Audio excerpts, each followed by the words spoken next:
Trevor, right here. You've gotten a chance to play in 2 games so far. Just how would you evaluate what you've been able to do this point this season? I mean, I said we haven't been playing Georgia brand of football. I feel like it's something we want to get to. You know, we started off slow in the first 2 games, but I feel like moving forward, everybody's locked in and we're ready to move forward.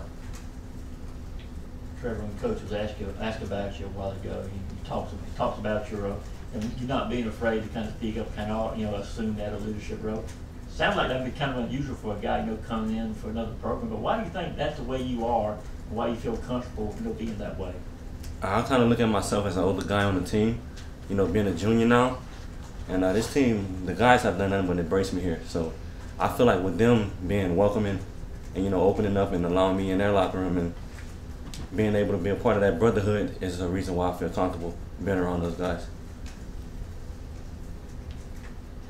Trevor, I guess just briefly, can you kind of sum up what happened after your arrest and kind of the fallout from that? And can you, beyond not playing against Clemson, what other discipline was involved in that? I mean, that was a number of things, but it was just a mistake, move forward from it.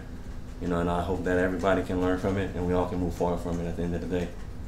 Did you have discipline beyond not playing? Yes, sir. You can't say what?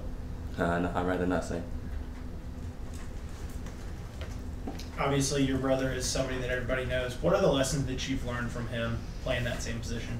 I mean, definitely learned a lot. Just learn how to study the game, learn how to become a student of the game.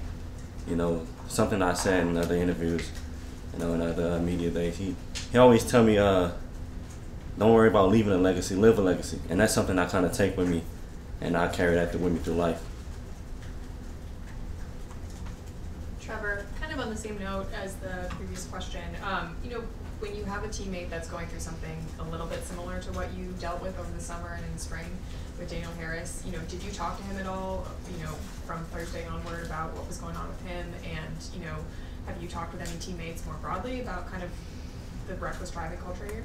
I mean, I address the team. I just tell them, use me as an example. It's not worth it. It's something we want to move forward from. And, keep putting our best foot forward and try to avoid those situations. Did you talk to Danielle specifically? I addressed the whole team. Here, what have you seen from these freshman backs in the first few weeks of the season, and then since you got here? I mean, I've seen a lot. All of them, man. They come in, they work hard day by day. Keeping their head down, grinding, and they're all eager to get better. That's the best thing I'll say about them. They're all willing to put the work in. Trevor, coach had hammered home after the game the other night, using this bye week to improve.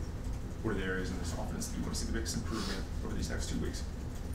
I'd say our biggest thing as a whole, just execution. That's something we could do better as a team, in all 3 phases. Yeah, Trevor, I won't ask you to speak on any other programs, but what makes the Georgia football program unique? I guess 42 straight wins. What is unique about this place? I mean, it pretty much speaks for itself. What they've done in the past. I mean, you can compare it to many programs. I mean, there's not many like it. So, I mean, that's pretty much like the G speaks for itself.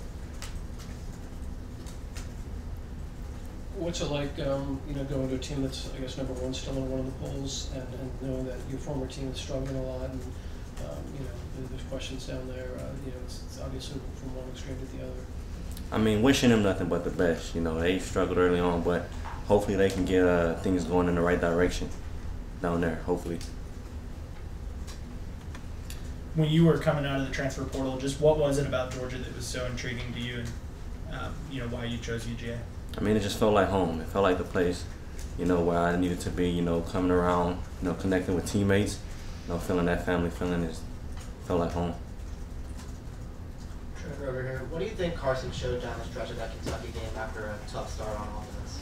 I mean, just how he handled it. The moment didn't get too high. He handled it well. I say he kept the offense poised. Just keeping us all connected, and we believed in him, and we just kept moving forward and did what it took to win. Yeah, Trevor, what sort of changed for you guys in the second half on Saturday? You yourself, I think, had 50 yards on one drive, and secondly, how's your shoulder doing? Shoulder's all right. I'll be fine. And pretty much what changed is really nothing. We had the same attack coming out in the first half. Just keep going, no matter what the outcome may be. Just keep on going. Trevor, what's been your impressions to this point of Nate and what he brings to that running back room? I mean, love the guy, man.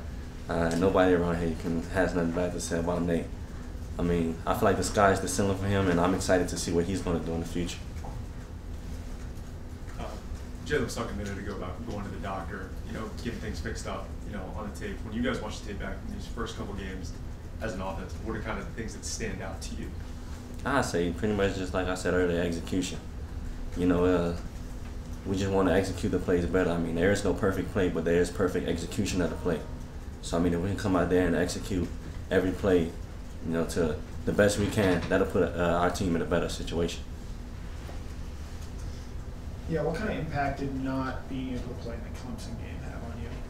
I mean, I really just wanted to be there for my guys, being I look at myself as a leader on this team. So just being there to support them and just letting them know I had their back and through anything.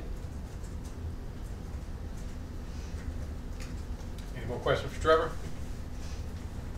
All right, Trevor, thank you, sir. Thank you, Trevor.